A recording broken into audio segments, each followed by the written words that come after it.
Hello and welcome to this webinar brought to you by the Nuffield Family Justice Observatory. My name is Lisa Harker. Over the next 90 minutes, we'll be looking at the rising number of newborn babies subject to care proceedings and examining significant variations in court applications across England and Wales. We'll be asking how vulnerable mothers and babies could be better supported to stay together or more sensitively cared for when that is not a safe option. We'll hear from the researchers as well as from professionals and from parents themselves. And we'll be joined by Sir Andrew McFarlane, President of the Family Division. But first, here's Sir James Munby, Chair of the Nuffield Family Justice Observatory, to introduce why we're here today. The Nuffield Family Justice Observatory was established by the Nuffield Foundation in 2019 to improve the lives of children and their families by putting data and evidence at the heart of the family justice system.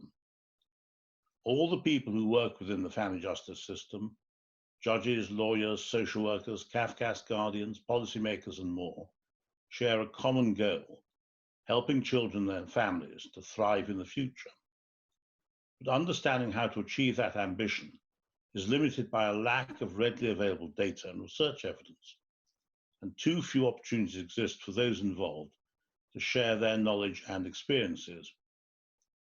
The Observatory exists to find and fill the gaps in our understanding of the family justice system, to highlight the areas where change will have the biggest impact, and to foster collaboration to make that change happen. The centre of its lens is on the family courts, but its focus extends far beyond this. To understand the support that children and families need before they reach family courts, and what happens after they've been through the family justice system. It is entirely independent, working with leading academics, reviewing evidence from around the world, and commissioning new research where it is needed. During the pandemic, it has swiftly turned its lens on the impact of COVID-19 on the family justice system, hearing from those experiencing the issues firsthand, not just professionals, but also importantly families, and identifying the opportunities and challenges abrupt changes to practice have offered up. In my new role with the Observatory, I have rapidly come to appreciate not only the importance of research, but also just how valuable it is in illuminating much that is obscure in the working of the family justice system and in enabling us to see how things can be improved. Sir James Munby there. So let's first get an overview of the pattern of care proceedings involving newborns across England and Wales.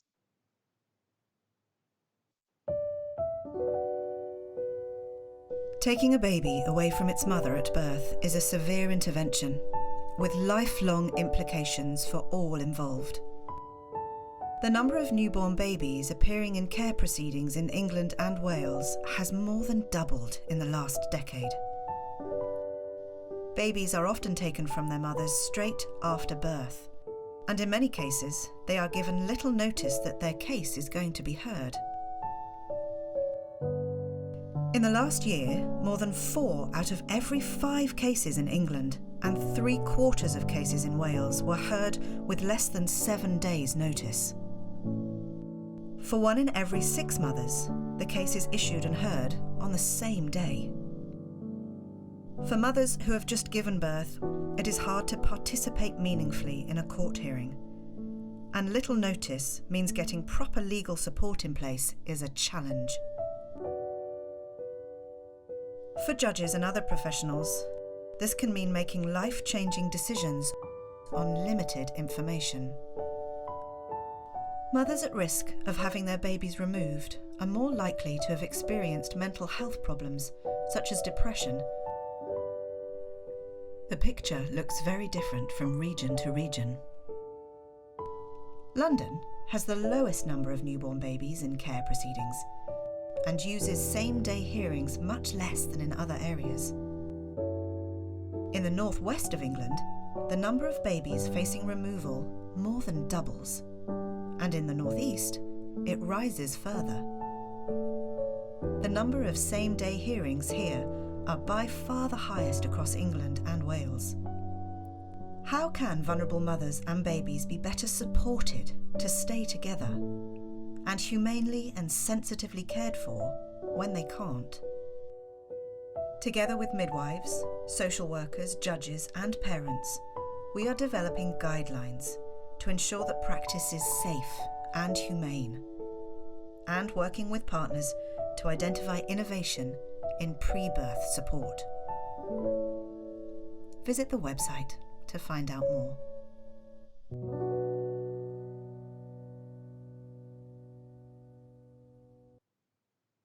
So let me say a few words about the format of today's event. Over 1,600 people have registered for today's webinar, so we won't be able to see you during the event, but we do want to hear from you. Please share your experiences and your questions in the Q&A tab.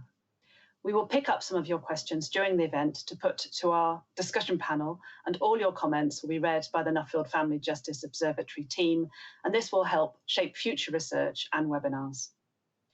We are recording today's event, so if you'd like to revisit any of the presentations, we'll make them available to you via our own website.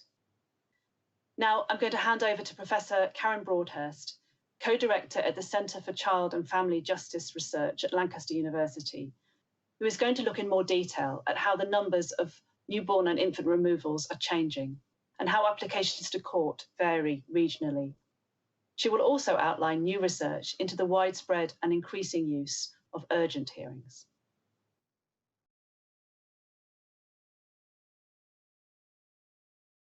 For those of you listening today, you'll be acutely aware that when we make faulty decisions about infants, this can cast a very long shadow over childhood. When an infant appears in care proceedings, 18 years of childhood lie ahead.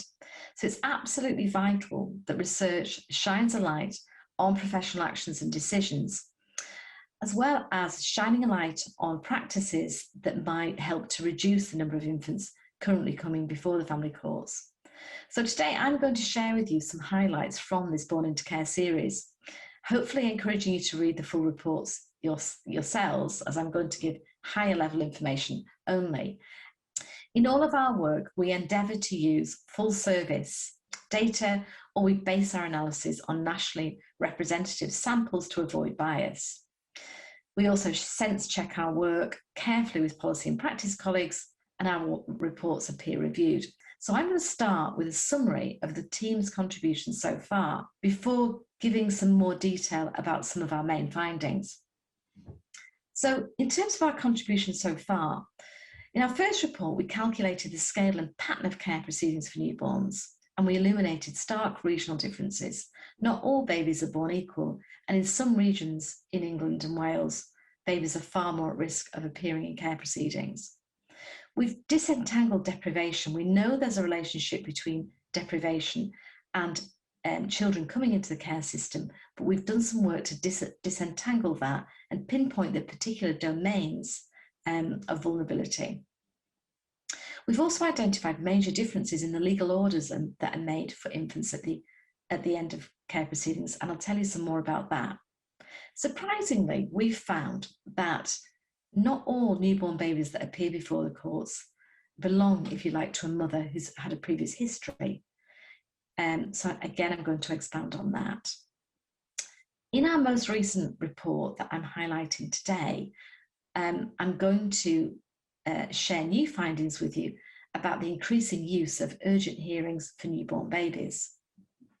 So finally, we've also pioneered linkage of health and justice data in Wales, and my colleague Lucy Griffiths, I believe, is also sharing findings from that work with you in this webinar.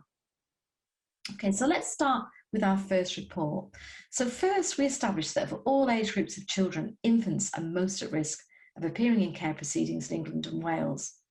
We also established that newborn baby cases are far from unusual, so these are not exceptional cases at all. Currently, more than half of all infant cases are issued within 2 weeks of birth in England and Wales. So that's a very high proportion, indicating that it's fairly routine practice in the case of infants to issue care proceedings for newborn babies. So by calculating the scale of proceedings for babies, we've been able to identify that during the past decade, more and more infants have been subject to care proceedings in England and Wales. So there's an upward trend. Again, however, this growth is not even. There are stark regional differences, with the gap widening between London and the north of England. As you probably all are aware, in Wales, the rates of infants in care proceedings has also been high.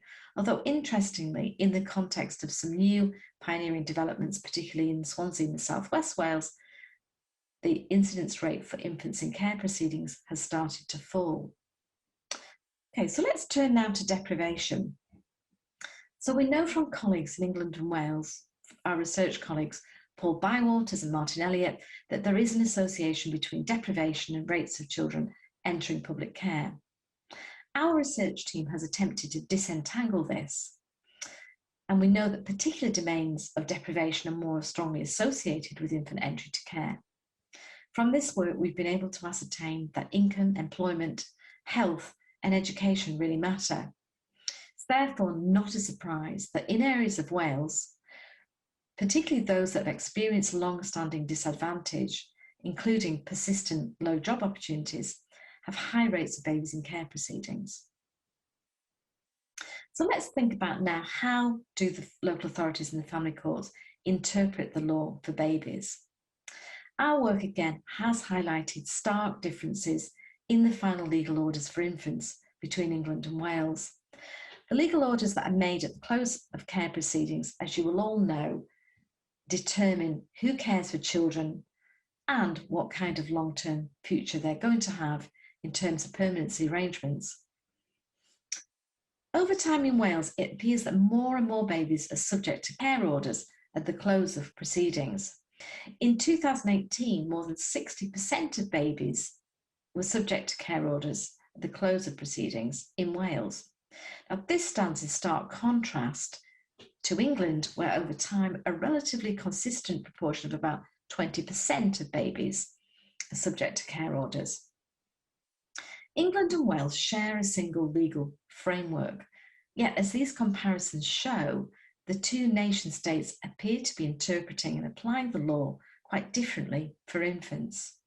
So now, turning to that very surprising finding, one of the most perhaps shocking findings from our research is that only half of all newborn baby cases, if you like, belong to a mum who's previously appeared in the court and had an older sibling removed from her care. In the other half of these cases, there's no history of care proceedings that we could identify. So this indicates that the local authority is taking preemptive action. The case is based on likely harm to the baby after birth.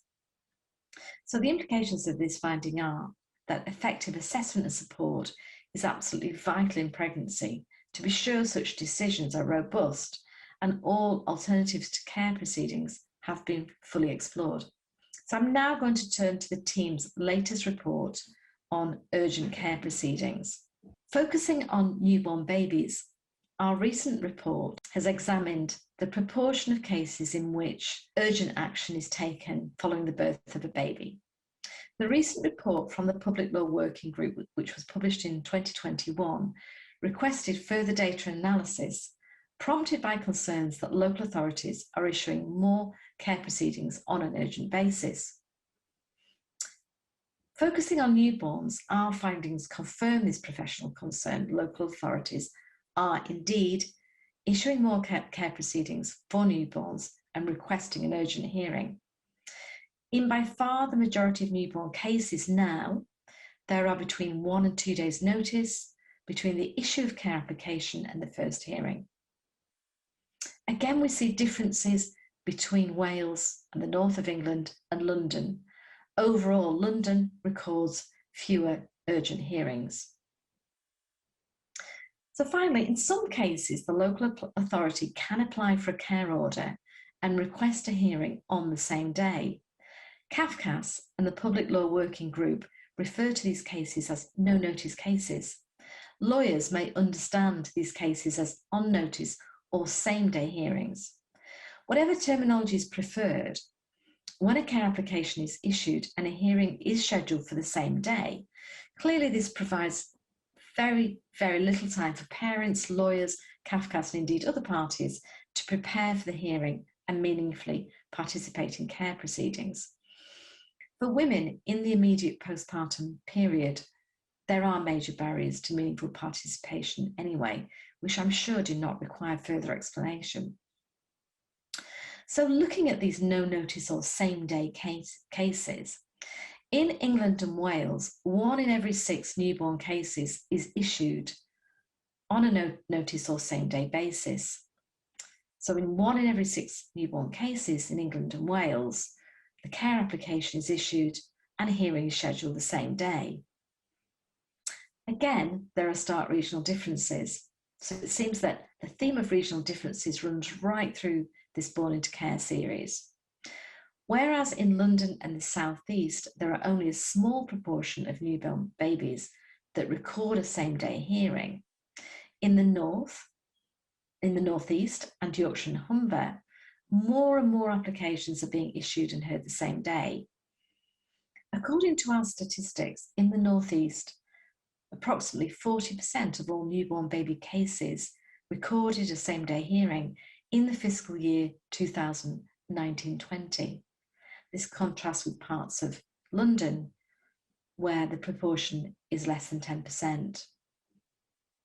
When we've spoken to practitioners, they have said that part of the reason why cases need to be heard on the same day that a care application is issued is that hospitals are pushing to discharge babies very shortly after birth, or parents may after birth withdraw consent to Section 20 accommodation. However, neither of these explanations fully help us to understand the extent of these differences, these very stark differences between regions, which require more probing and analysis. Okay, so finally, statistics will only ever tell you part of a story. The value of statistics is in providing this big national and regional picture. It's in close engagement with practice that we'll begin to understand the differences that I've highlighted for you today. However, based on the statistics I've shared, there are 4 immediate recommendations that we can make from our series. So the first one is we need to strengthen the requirement for early assessment and support in pregnancy. And here I'm emphasising strengthen, because there is already a framework, if you like, for assessing and supporting parents in pregnancy, women in pregnancy. But our recommendation is that needs strengthening because of the huge variation in practice that we're seeing. We would also argue that we need a more fundamental review of urgent care proceedings for babies, and in particular the stark differences in the use of those same-day hearings where parents are given very little notice that their case is going to be heard. Clearly, in the immediate postpartum period, we need to do everything we can to avoid placing mothers in the compromised position of having to instruct a solicitor or participate in proceedings immediately in that postpartum period. So what kind of problem solving or collaborative solution or requirement for mother and baby placement might avert that situation? Again, referring to regional differences, we need to capture and support the best practice that's definitely out there and improve the consistency of practice nationally. We also need to address the data shortfalls and barriers to understanding the full pathway of infants into care proceedings and beyond. So far in this series, we've been hampered by barriers to accessing the kind of data we need at a national level to probe and understand those pathways, which is absolutely critical given how highly consequential decisions are for babies. So finally, my final and concluding point is that we need a long-term equitable strategy to reduce the unequal and widening life chances for the very youngest children in England and Wales. Thank you. Thank you, Karen. I'm sure the research findings that Karen has presented will have raised many questions for you. Don't forget to add your comments and questions to the Q&A tab. I can see many are coming in already. We're really keen to hear your views and reflections. Now we can hear from 2 people with direct experience of just how pre-proceedings processes can differ. In a moment, Her Honour Judge Lesley Newton, but first, here's Stacey Coe, Principal Safeguarding Lawyer for Adult and Children's Services in Neath Port Talbot.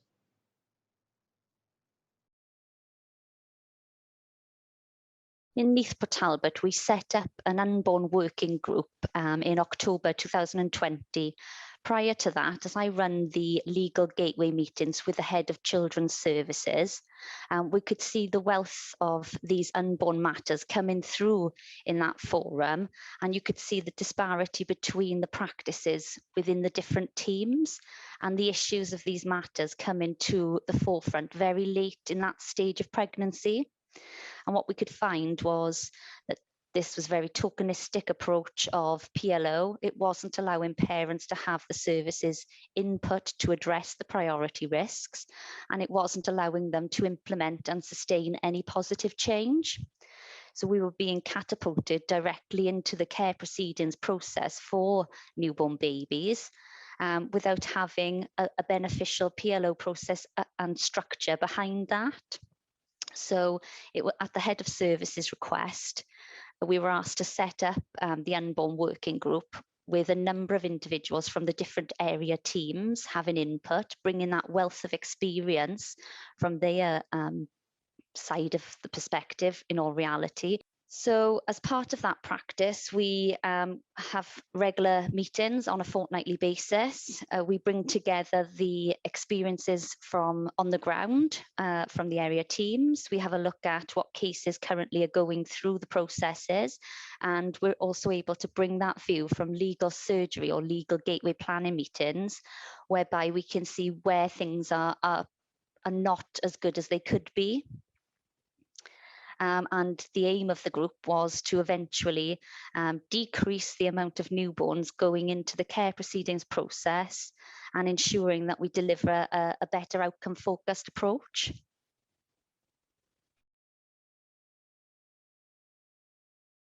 We were looking to get a better relationship with health services. Quite often local authorities are faced with the difficulties of the shortage in hospital space and the need for children or newborns to be discharged urgently.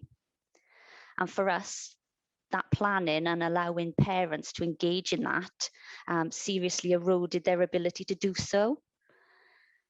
We also set up a hospital team as part of this process, whereby when we are providing supervision in a hospital setting, these parents have the ability to meet the supervisors beforehand. We recognised that for parents, this will be a very traumatic experience, and having individuals that you're not very familiar with would heighten that. So we set up a resource panel and hospital team whereby social workers at the conclusion of their PLO assessment take the matter to resource panel. They look at the package of support that's required upon birth, and we can implement that and introduce those workers to the family before birth. We've also looked at early identification of services, and we recognised that the need was there to, as soon as we get that referral in, to implement the services to give these families the best opportunity to make those changes.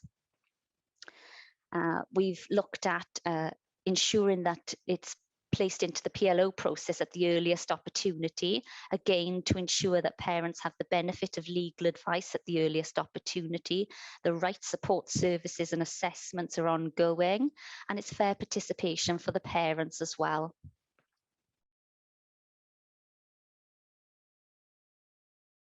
The hope is that we are able to provide efficient services to address the priority risks for the unborn babies, for the newborns, and for parents themselves to ensure children can be brought up within their birth families.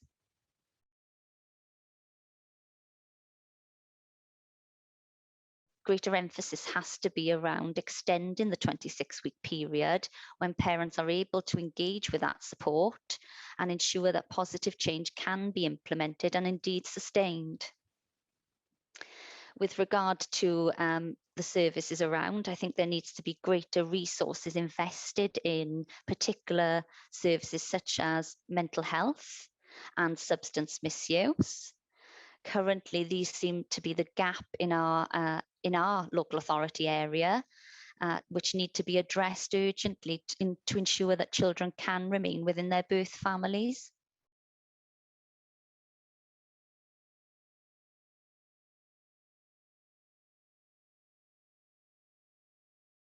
The publication of the original Born into Care research in October of 2018 coincided for us in Greater Manchester with a rising tide of public law applications, and we estimated that some 40% of those applications commenced with an application for an emergency protection order or an interim care order.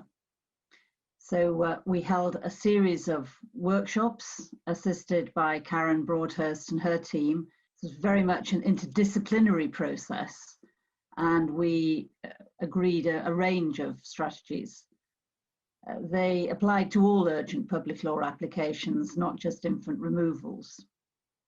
Some were just simple practical improvements in our processes at court. We devised a compulsory information sheet, which was submitted by the local authority at the point of application. That enabled the legal advisors and admin as the first port of call to triage and list the application effectively, giving a time marking if we could. That was successful in avoiding lots of toing and froing telephone calls. Secondly, we developed a new evidence template for urgent applications, which could be presented instead of the social worker having to compile a full social work evidence template. The statement we devised referred to the test in law, explained why the case was urgent and why the balance of harm favoured removal of the child. Thirdly, we allocated a judge each day to manage and hear urgent public law applications. That avoided parents and professionals turning up at court and floating until a judge became free. We also looked at the processes within each of the 10 local authorities in Greater Manchester. Where removal was planned, the local authorities were already notifying CAFCAS in advance. Unfortunately, CAFCAS was generally able to allocate a guardian, and that avoided everybody having to cope with duty guardians. We set up training for local authority frontline social workers, helpfully supported by CAFCAS, training on simple issues such as what is the test for interim removal? When can issues around removal await determination at the CMC? We'd already done a lot of work around pre-proceeding processes generally, around the importance of a coherent and reasoned assessment, the early identification of alternative family placements, the greater use of family group conferences. But pre-birth, and this is not rocket science, the key was to start that assessment sooner in the pregnancy. But we discussed with each of the 10 local authorities in Greater Manchester issues around the availability of mother and baby placements, whether that's in a foster home or in a residential unit, and the kind of social work support that could be provided to monitor what would otherwise be quite risky placements at home. Stacey Coe and Judge Lesley Newton there. The separation of mothers and babies within hours or days of birth is a severe intervention in family life with huge implications for both. But what do we know about mothers in care proceedings, and could help be provided to those most at risk in a more timely and effective way? Dr. Lucy Griffiths, Senior Lecturer at Swansea University, is going to tell us about research that has examined the characteristics of more than 1,000 women involved in care proceedings in Wales by linking family court records to maternity and other health data.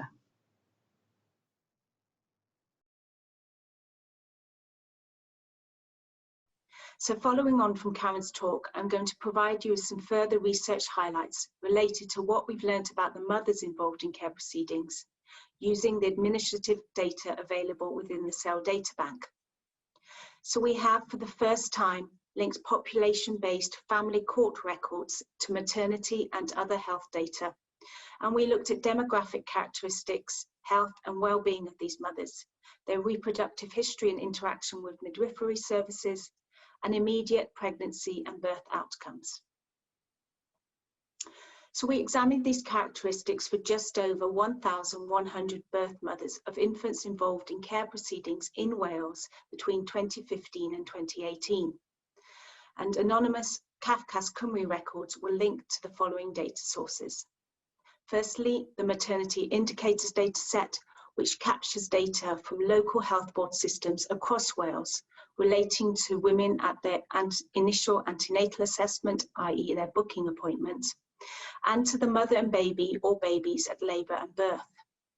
We also linked the Welsh longitudinal general practice data, providing information on GP consultations, and to the patient episode database for Wales for information on hospital admissions. And we carried out descriptive analyses, and findings for our cohort were compared with the general population comparison group of over 97,000 mothers who had not been subject to care proceedings but had antenatal, birth and health records available within the Cell Data Bank for the same period. And all of the key findings to follow have been published over the last year in these 3 publications. So, 63% of the mothers in the cohort had their initial antenatal assessment by the end of their 12th week of pregnancy, as shown by the blue line in this graph. And in the comparison group, represented by the green line, 87% booked within the first trimester. A small number, 5% of the cohort mothers, had a very late recorded antenatal booking, i.e. over 30 weeks. This graph shows the residential deprivation quintiles, and as you can see, the majority, so 76%, lived in the 2 most deprived areas or quintiles of Wales. Over 63% of the mothers in the cohort were smokers at booking, and 60% smoked at point of childbirth. And this compared to 17% and 15% at each time point respectively of the mothers in the comparison group. This slide relates to substance use related contacts or admissions. Substance use included codes in the health records which were indicative of problems, harmful or hazardous use of alcohol and or illicit drug use. 38% of the mothers in the cohort were classified as having at least one substance-related GP or hospital record at any time point prior to the child's birth, compared to 6% in the comparison group. And this discrepancy between cohort and comparison group was also seen when analysing the hospital and the GP records separately. In our first publication in this series, we reported that over half of mothers self-reported an existing mental health condition at their initial assessment, whilst 3/4 had a mental health related GP or hospital record at any point prior to the child's birth. But our stakeholders asked for more in-depth analysis of this finding, so we went on to examine mental health records in the 2 years prior to birth and during pregnancy, as well as the type and nature of this condition. Over half of the cohorts had a mental health related GP or hospital contact or admission in the 2 years prior to birth, compared to just under 20% of the comparison group. And the relative difference during the pregnancy period is even more marked, with an almost 3-fold prevalence in the cohort mothers. And these graphs also show the clear differences between the groups when examining GP and hospital records separately. The most common mental health disorder was depression. During the 2-year period prior to birth, 41% of the mothers in the cohort had a record of depression, over 3 times higher than in the comparison group of mothers at 13%. 1/4 of cohort mothers had anxiety disorders during this period, compared to 11% in the comparison group. and the levels of mental health disorders in the pregnancy period are understandably lower, but you can see that they maintain the general pattern of differences between the two study groups. And finally, prevalences of other mental health disorders are shown here. Due to the small numbers, we could not report GP and hospital records separately. Severe mental illness was present in nearly 4% of cohort mothers within the 2-year period prior to birth, which included a range of disorders such as schizophrenia, delusional disorders, and bipolar disorder. Far fewer women in the comparison group had records indicating severe mental illness.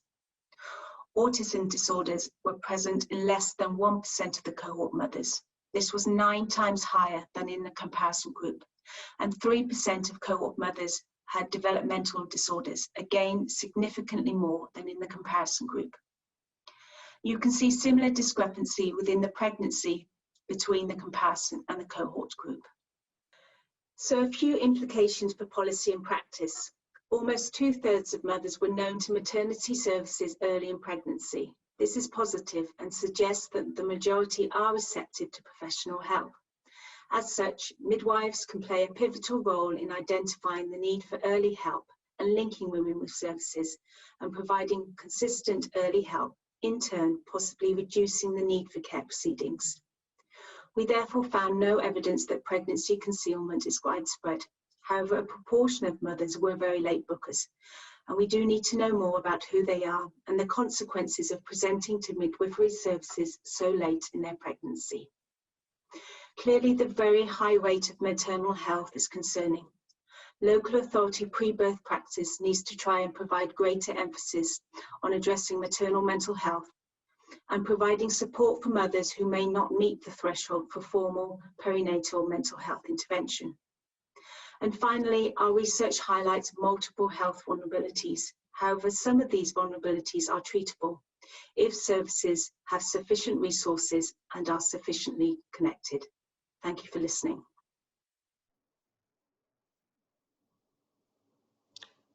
Thank you, Lucy. So how can we ensure best practice in early intervention to potentially prevent the separation of mothers and their babies? Today, we're going to hear some examples of inspiring practice from, as you've just heard, Jigsaw, New Beginnings, and the pre-birth team from Together for Children Sunderland. And we'll also be hearing from 5 mums who explain how these services have helped to change their lives.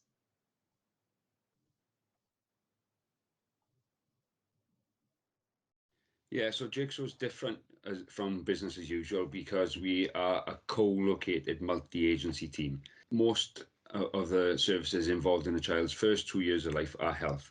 When you put those health workers and health teams in the same team as early help, multi-agency team, we're able to sort of meet the often complex needs of families. So, for example, we find out about these families 6 months before the baby is going to be born. So at the 12-week scan, the community midwives refer to our midwives, and then that's when we start our support. Research shows that parents are very receptive to information during the antenatal period. They're thinking about what sort of parents they're going to be. If we give them the right information at the right time, they can often make different decisions to perhaps what they would have made before. When Jigsaw started, all the staff were already in positions. They were already in, I was in the dad's team, all the parenting workers were in a different team. We just moved some money around, but joined up this work. The judiciary have responded well to Jigsaw and the sort of method and ethos behind Jigsaw. They can see the benefits of it. And I guess going forward, can they have these conversations with local authorities that they deal with? I guess the judiciary, can they be asking these questions? If we can do it in Swansea, why can't it be done in the wider UK?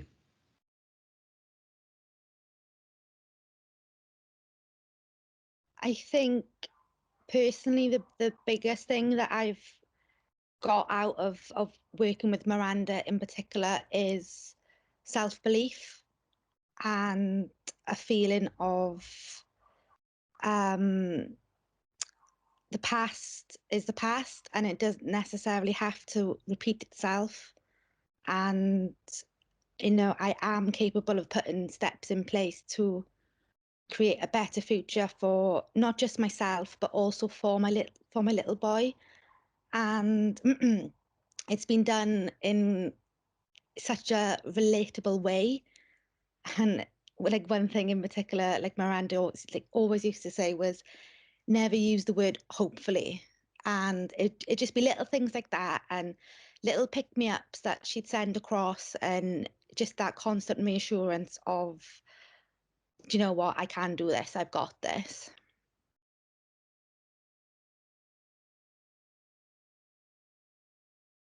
When I was 16, I had a son, and for various reasons, he was removed from my care. And at that time, I had no support from anyone. But this time round, I've had so much support and so much positive guidance. But I've worked with social services as well through this pregnancy as well. And I think it was last week or the week before, they closed the case because I've accepted so much support from Jigsaw and engaged with social services, with Jigsaw, that social services is no longer needed. With Jigsaw, it's just been a huge difference. Like, I feel like I can be a mum. I feel like, you know, I do a good job with Belle. I feel like, you know, my mental state is positive now, whereas before I doubted myself. And it's just been really positive, really. And I can't thank Jigsaw enough for all the help.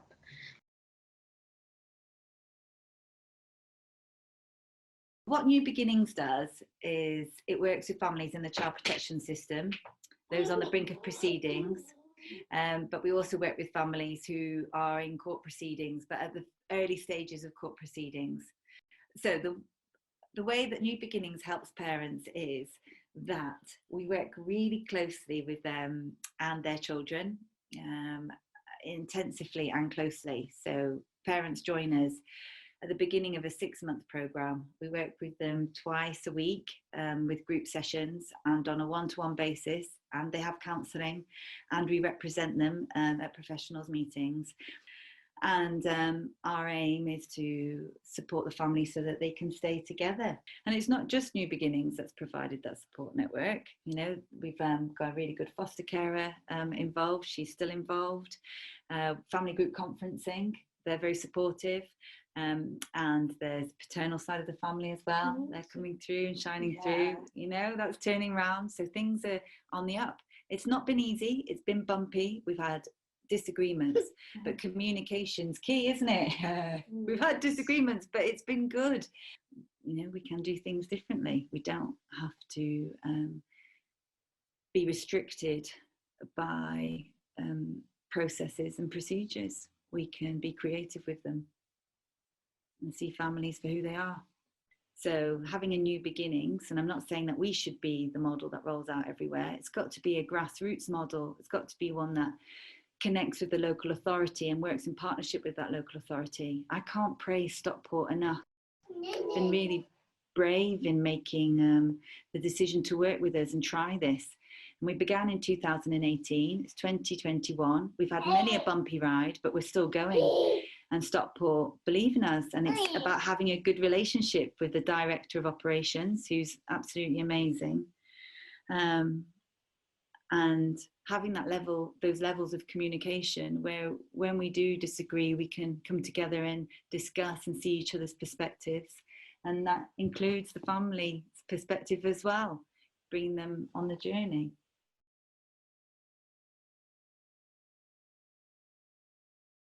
My name's Zoe. I got referred to New Beginnings last year as I was expecting my 3rd son.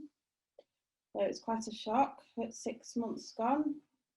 I was quite fearful because I'd had 2 previous children removed through social care. But I knew that in my heart I could fight this, but in a positive way. So the first thing I did when I discovered I was as far gone as I was to contact a social worker and ask for help. My little boy was born in April of last year. He was removed at 5 days old, but I worked with the local authority to make that decision to have placed in foster care while I worked on things that was troubling me from when I had my other 2 children removed. And that was my addiction to alcohol and my mental health of borderline personality disorder. It was quite traumatic last year when I was removed, but I wanted to make the changes and really fight. I'm now free from alcohol 18.5 months, and my mental health is very stable as it has been, and that's with the help of New Beginnings that I had, because I didn't have them before. And I felt like on my journey of, because I've gone through court the 3rd time, I thought it was game over, but I always had some hope, because that's what got me through, I think. Yeah. And he was returned home to me in January this year, and it was a very close call that he wouldn't have been. But New Beginnings helped me to, to see the person that I am now and not the person that I was then. The penny reel, because all my life, all I've ever had in my life is professionals, and they're not professionals in my eyes, they're more like family. I've never had that really. And when they read, when someone reads the story about you and you think, oh, they're just gonna close the book on me like everyone else has, and they didn't. They seen that there is, there's just this young lady. I like to think of myself as still young.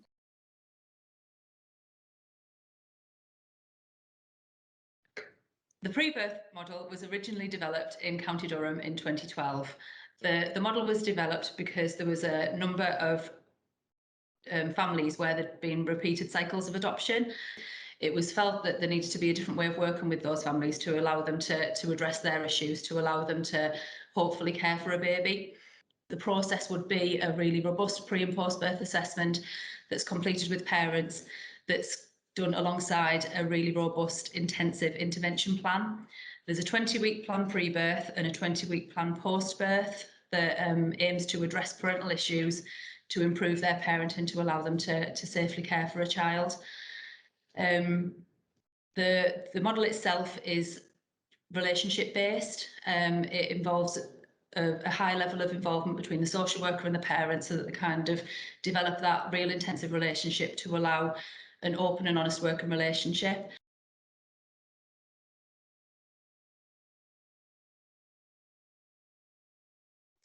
So the new approach to working with pre-birth cases and Together for Children Sunderland looks first at accepting referrals much earlier on in pregnancy than we previously did.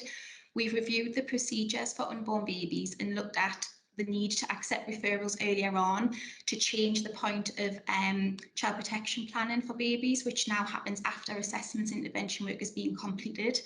What this has allowed us to do is really strengthen our relationships with parents in the earlier stages of pregnancy, to build rapport, to build relationships with them, to make sure that they're linked with appropriate services to help support them to make the changes that are going to be necessary if babies are going to be able to go home. We take cases to our legal gateway panel much earlier on. So we have some cases that we take to panel at 12 weeks of pregnancy. So we're ending up having PLO meetings with parents before the intervention plan and assessment work has actually started, so that they know that those assessments are going to be completed within a PLO framework. What that means is that parents are very, very clear in those cases which hit that threshold of the worries of Together for Children as early on as they can be, that they've got legal advice from very early on, and that the assessment is done within a PLO, a legal framework. If we complete our assessment by week 28, so by at least week 29, parents are aware of what our plan is for them and babies. If the plan has been that we feel that parents are unable to look after baby safely when baby's born, and if the plan is going to be one of foster care, for example, then between the week 28 and 9 and baby being born, we spend a lot of time identifying the foster carers, giving parents options to meet with foster carers, looking at support for within the hospital arena, looking at support for when parents leave hospital, who's going to be there, what do they want to address the baby in, how do they want that process to happen. They've also always usually had a further PLO meeting where the plans again made clear, they've been given the opportunity to get clear legal advice on Section 20 agreements. I've done a lot of work with our local maternity unit in Sunderland. We ensure now that birth plans are sent to the hospital by week 24 of pregnancy. So our health professionals are aware of our involvement with babies. They're aware of the plan as soon as the assessment's completed by week 28, 29 as well. So there's much less panic surrounding kind of other agencies' involvement. We are having monthly meetings, which involves all other agencies, so everyone's aware at each point what's happening for the baby. I would say from my experience within social work that it's absolutely supported in getting rid of a lot of the panic and chaos that often in old ways of working has surrounded work with unborn babies. I would also say that the way that the intervention's delivered and the robust and in-depth assessment process is meaning that we're able to de-escalate some cases that would historically, in my view, been child protection or PLO, and we've been able to manage some of those cases at a child in need level. And I think that's been a combination of using the pre-birth model that's been advised, but also the signs of safety approach, which has been very effective. The relationships that parents have been able to make with the social workers has been really strong, and even in cases where we've had plans that babies are going to be going to foster care or going to family placements, those relationships with the social workers have continued throughout the post-birth period.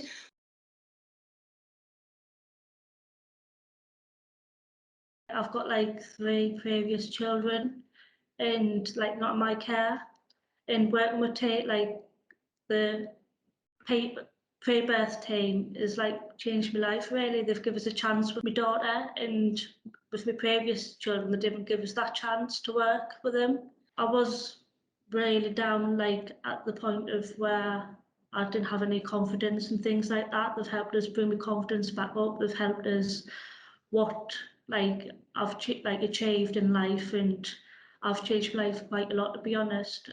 I built the trust because they understood my past, and that was my past. And now they understood how much I want to be a mum to my daughter and how much I've changed my life. So it helped us build a relationship with my social worker because she understood how much I've changed and how much I want to be a mum.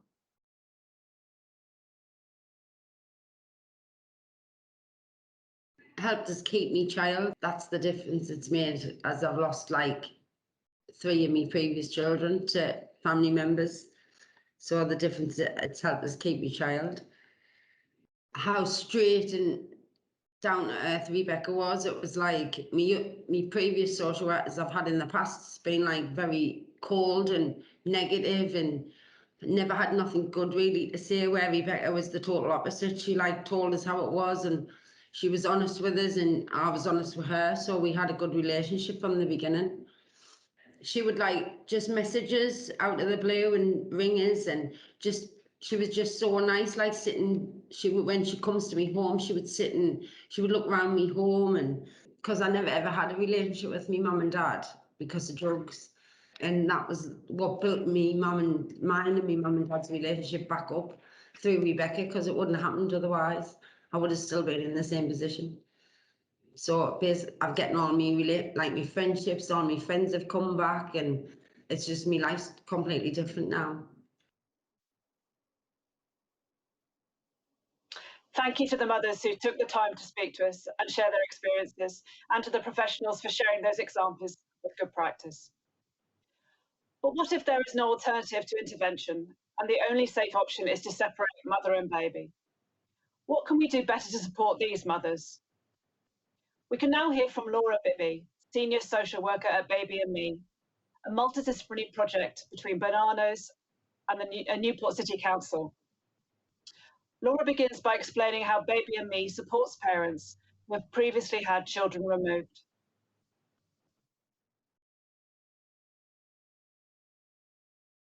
So we use a trauma-informed approach, and we're quite flexible in what our model looks like, and we make necessary adaptations to fit the service around the family. So last year in our data, I think only about 3% of parents didn't engage with the service, which is a real credit to the workers in showing just how well they are able to connect with these families. And I think that comes with that trusted relationship and just building hope at a time where they're really sceptical about service intervention and they're really frightened about what the future holds for them. And our team's made up of a senior social worker, a specialist health visitor, family support workers and a sessional midwife.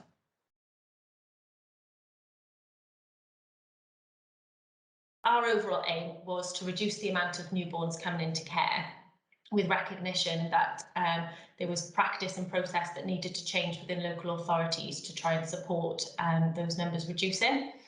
So one of the things we started to do was to take referrals at a much earlier stage.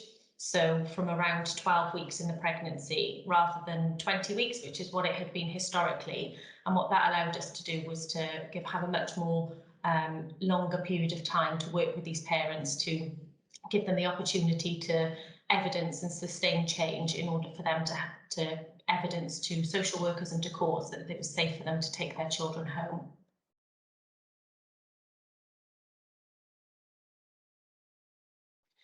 So there are times where families work with our service and it's still not safe enough for them to take their baby home.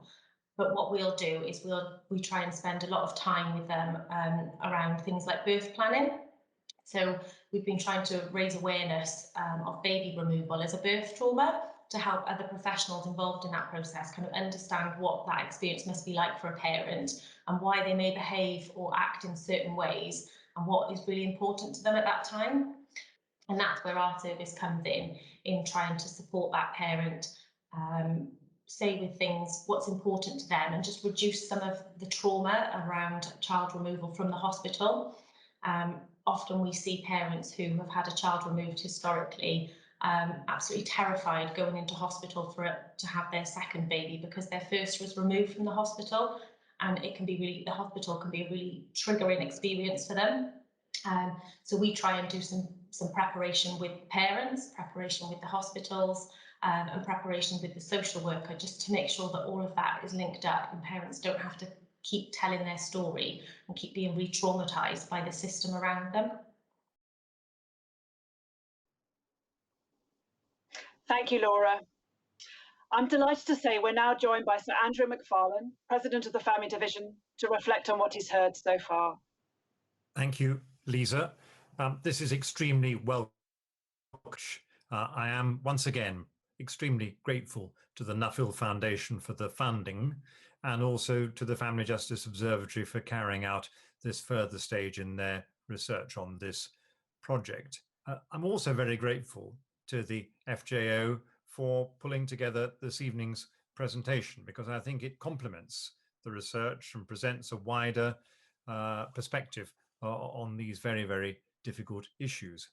The research itself gives an important statistical basis for us to ask questions about our current practice. It's hard to underestimate the importance for babies, for children, for mothers, for families more generally, of those first hours, days, weeks following birth. And so it's right that we concentrate on this and use the data that has been produced by the FJO as a basis for future work and analysis to understand the overall context. And we have heard, haven't we, in the course of the presentations this afternoon, something of that context. And also to look at the reasons that there might be for the regional differences that the research has flagged up. The publication of this research is not an occasion that gives rise to the need to be critical of anyone involved in the system. Rather, it's an opportunity to be curious and ask the questions that now need to be asked. One or two points, if I may, of context. The research records the fact of the first hearing. Did it happen on day one? Did it happen in week one? It doesn't record the outcome of those hearings, whether a court order was actually made removing the baby from the parent on that occasion. And it also doesn't, and this isn't criticism, the research is recording the basic data, but it doesn't record whether there's been any previous involvement with the family about the prospect of care proceedings after birth. Because a difficulty is that there cannot be any court process until the baby has been born under our law as it is. And so these occasions when an application are made in the early days of life are a very sharp event. We need to understand more about them, but they come then at that difficult and important time, because so far as court proceedings are concerned, they cannot come earlier. But the contributions this afternoon show that in very, very many cases, social workers and healthcare professionals have been involved for weeks beforehand and are fully aware and are working with the family. Often families have been able to engage with lawyers prior to birth. Often CAFCAS have been alerted to the fact that the birth is imminent and proceedings may be taken. And so it doesn't all start, certainly in every case, from a blank sheet of paper on the day of birth. The regional differences that have been flagged up are striking in some respects. But I would anticipate that when we start to look at why there may be regional differences, we'll find a very complicated picture with multiple layers of issues and challenges for the professionals involved, leading to these stark binary records. Did the proceedings start day one, week one, etc., etc. A point to make, I think, is the fact that it's a lower figure in London and the South East does not of itself mean that in London and the South East they're getting it necessarily right, in inverted commas, or wrong, or that those involved in other areas, Wales, the Northwest, the Northeast, are getting it right or wrong. It's a much more complicated picture than that, I suspect, and much will turn upon the availability of local resources. Of course, the fact that these are important issues and the fact that they come to the court at very short notice is not news at all. The presentations that we've seen show that a deal of work has been done around the country on these very issues. The Public Law Working Group under Mr. Justice Michael Kean has been engaged now for 3 years in looking more widely at how we deal with these proceedings, but within that, very much looking at how the proceedings start, and in particular, how they start with respect to young babies. The NFJO, as Karen Broadhurst's contribution indicated, are working on guidelines, and that is very welcome.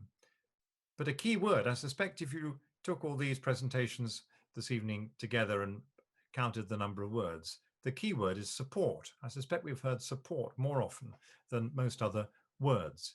And it's striking, I think, the models that we've heard described in different ways are like an FTAC model. And it's also striking that the voices we've heard tonight, I think, have come exclusively from Wales, from the Northwest, and from the Northeast, where sound professional work is being done to address this problem and has been developed over the years. All this, of course, will play into the childcare review that is being undertaken in England at the moment on a national basis. I won't say more. On behalf of the family judiciary, we welcome this report. We will fully cooperate with looking at why the data says what it says, and what can be done to reduce the challenges that it throws up. If necessary, the judiciary will lead on this review, just as we have in other respects. The research is a valuable call to look at this, and that is certainly what we will do. Thank you. Thank you very much, Sir Andrew. I'm now very pleased to introduce our discussion panel. Professor Karen Broadhurst is still with us, and we're joined by Judge Lesley Newton, by Emma Palmer, who's a partner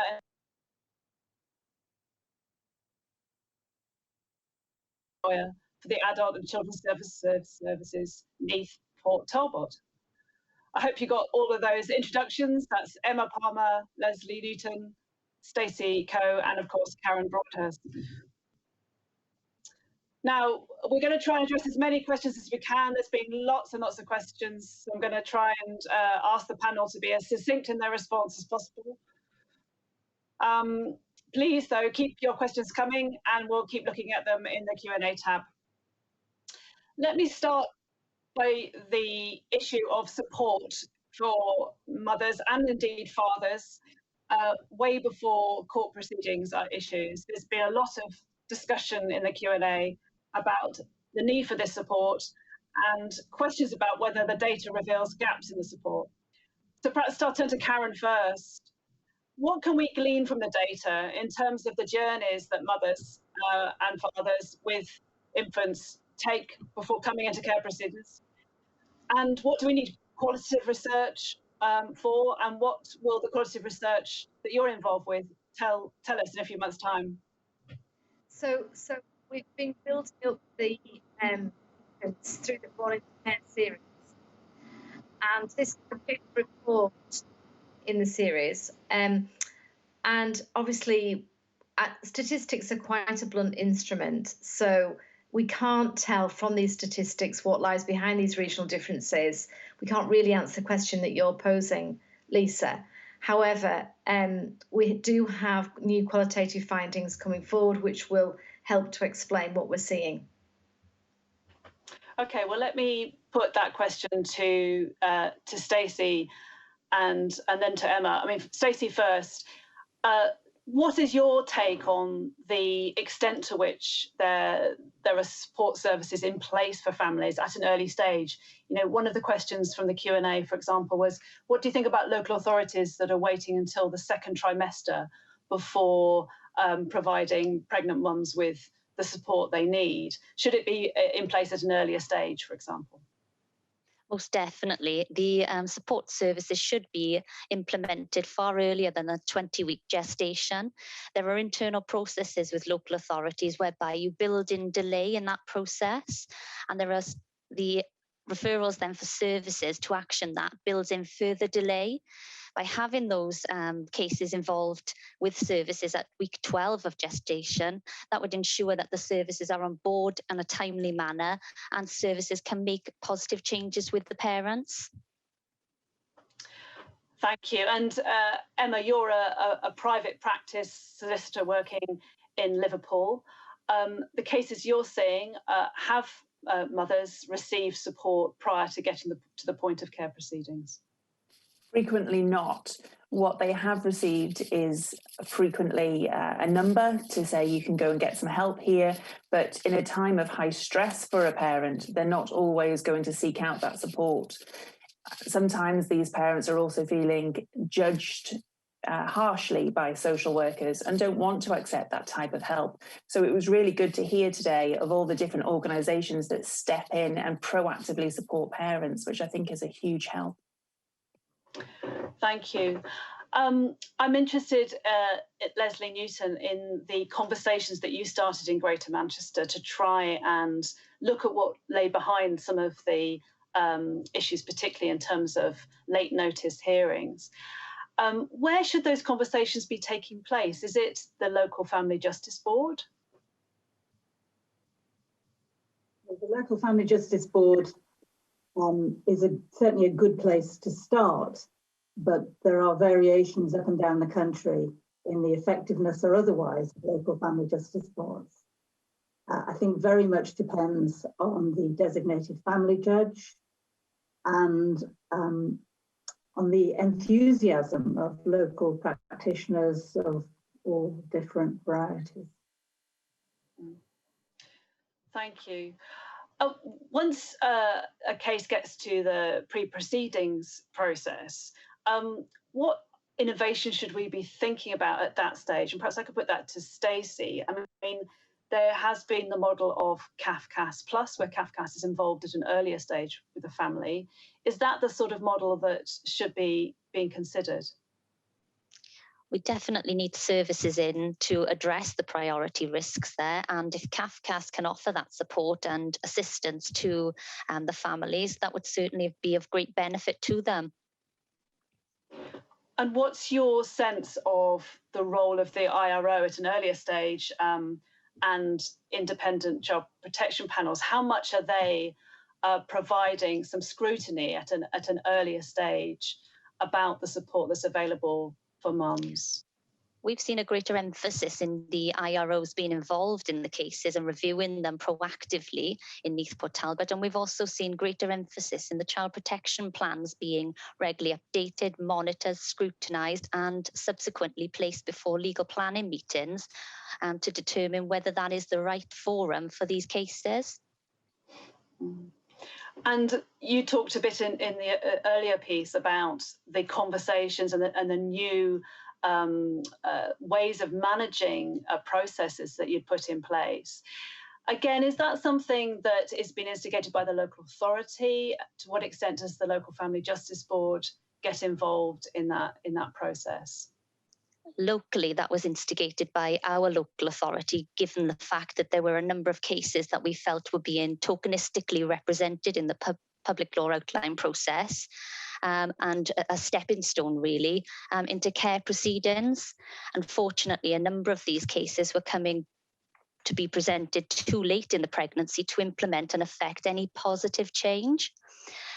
This isn't a subject that has been brought up in our local Family Justice Board, but given the public law working group guidance that has been issued, I suspect that will be something that we'll see coming forward in that forum. And perhaps a question to Lesley. I mean, obviously, some people have raised this issue about hospital discharge being a big concern and perhaps driving up late notice hearings. Is that the case in Greater Manchester, and what can be done about that? Certainly, hospitals are very reluctant to keep mothers and babies on a maternity ward for a moment longer than is absolutely necessary. And that pressure has increased during the COVID epidemic. It seems to me that these are a comparatively small number of children, of babies, in the context of the huge numbers going through maternity wards. If the baby was unwell or the mother was unwell, they would have to stay on the ward. And that would be positively encouraged by the hospital. And it seems to me it's a matter of basic human decency to give these mums an extra period of time, especially if they're breastfeeding, with their new baby. It's very precious time. And work needs to be done locally and I think nationally with the Department of Health to try and draw up some guidelines as to the circumstances in which it's right for the mother and baby to have that period of sort of respite on a maternity ward, pending the issue of proceedings.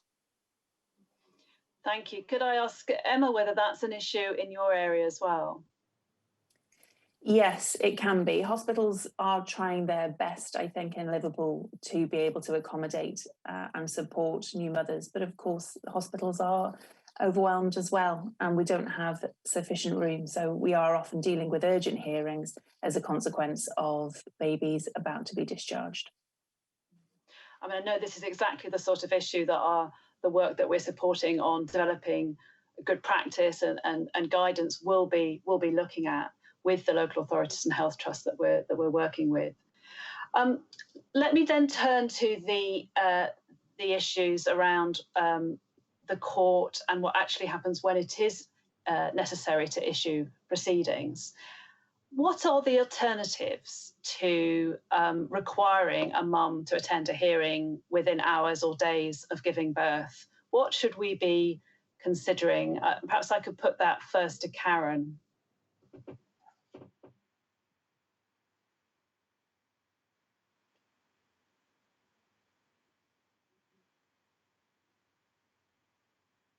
Okay, hi, sorry, I'm back on. I think it's a really important question, Lisa. I don't know if I've got the answer, but I absolutely think it's an important national question that we need to address.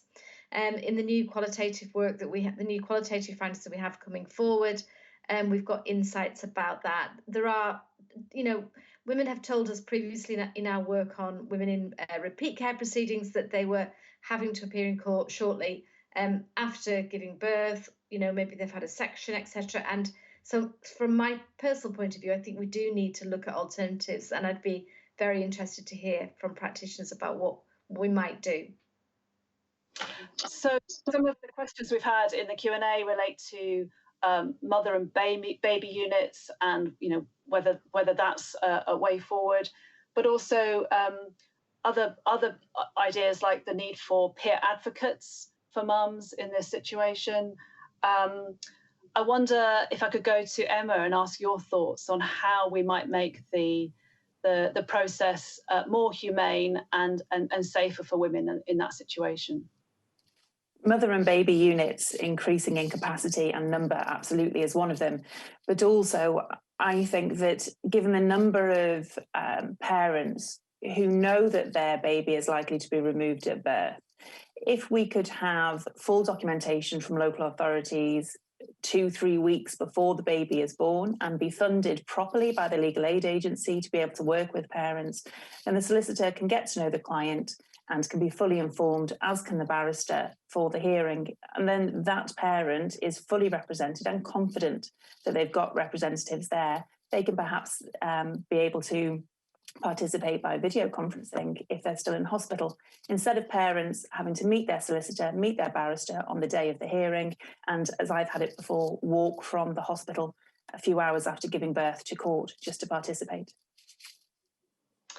Thank you. And I'm interested to know whether you think that the drive towards urgent hearings has come about because of the need to complete hearings within 26 weeks. Do you think that's a factor? No, I don't think it is a factor, at least not the biggest factor, because this was all taking place prior to 26 weeks coming in. And actually, the longer the local authority wait to issue and the more information they can get, the quicker proceedings could be.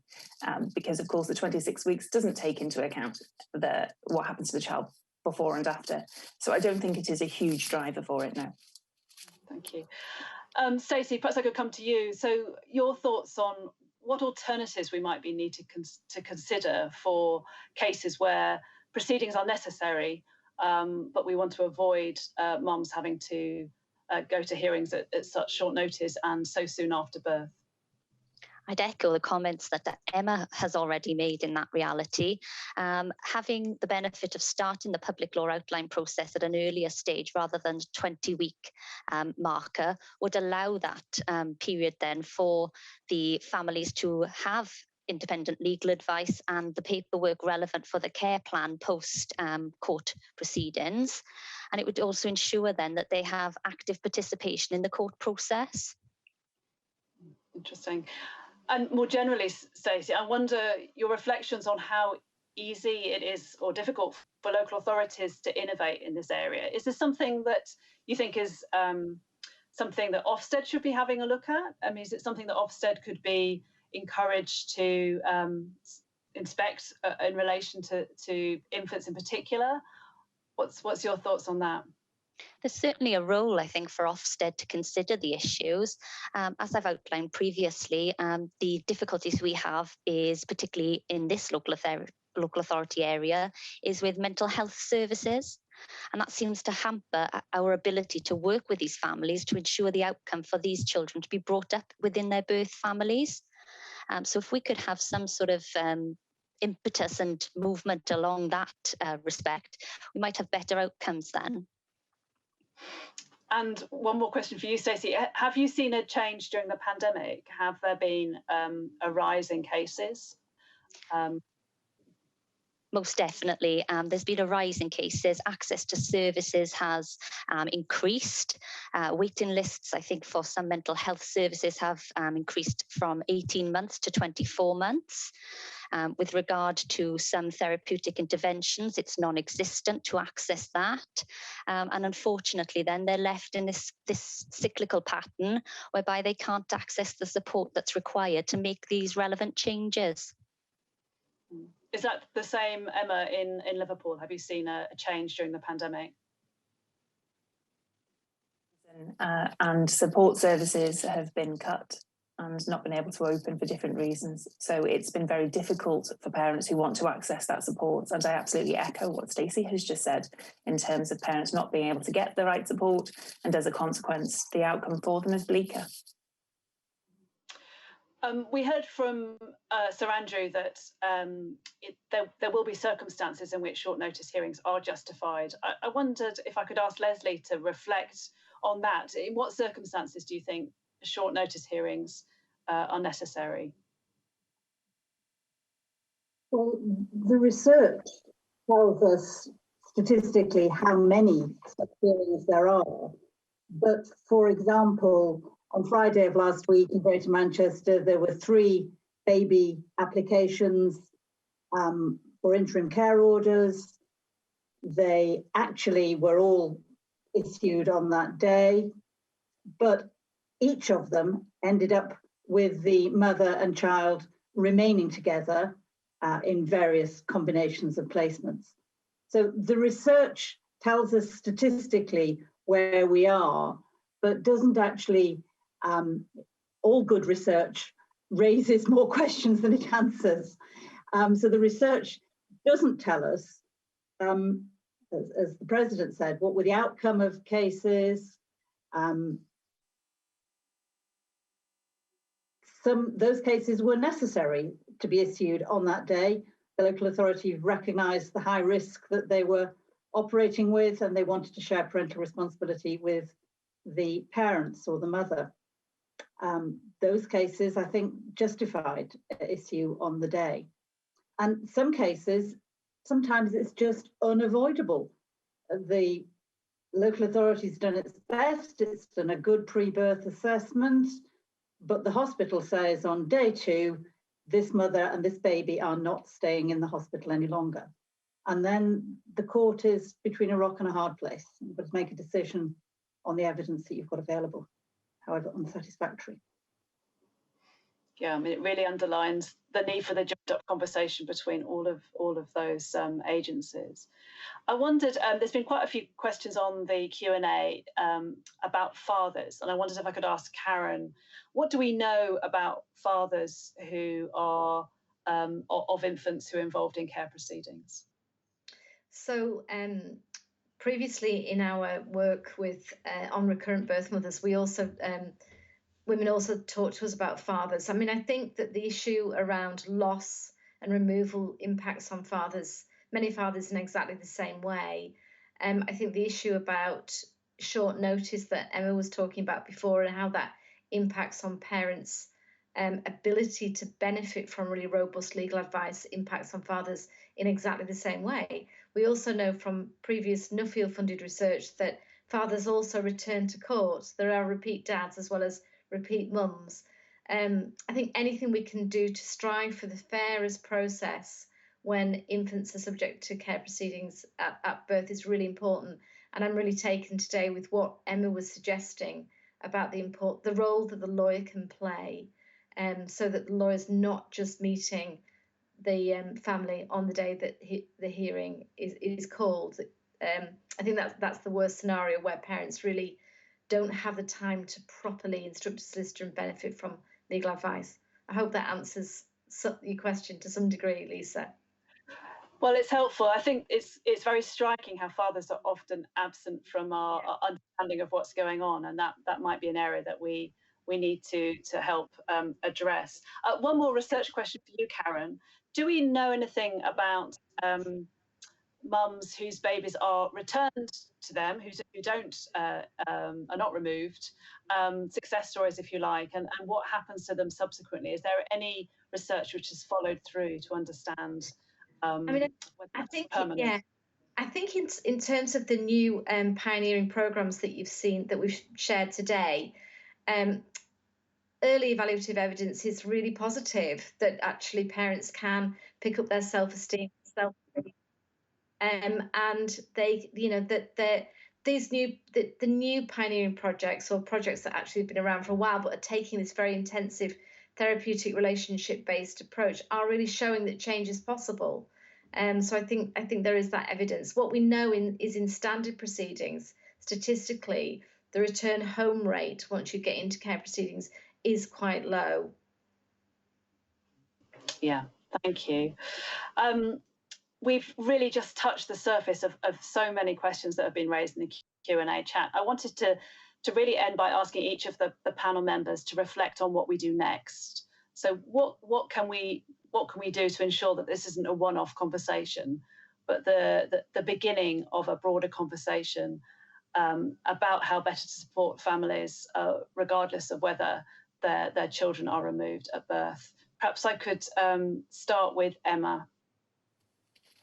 I think that agencies could link up for a national list of support agencies in each area that can support parents. And we've heard some brilliant ones today. We've got some brilliant ones locally too, but so often they're left out of the picture. And so a national link up of those would be really beneficial, together with local authorities looking to present all the information that they've got to the solicitors earlier, and the legal aid agency looking at how they can fund that. Thank you. That was beautifully succinct. Can I go next to Lesley? I think you said there were over 1,500 people attending this webinar. If every single one of them went away and thought about what they could do to improve practice in their area, geographically or in terms of which profession they belong to, then it seems to me that the work of the Observatory will have had some very real value even before the development of the guidelines that we've heard about. Thank you. And Karen? I think I'm really interested in following through the work of the specialist pre-birth teams. I think in generic social work teams, the unborn child can get lost, especially very busy and stretched teams.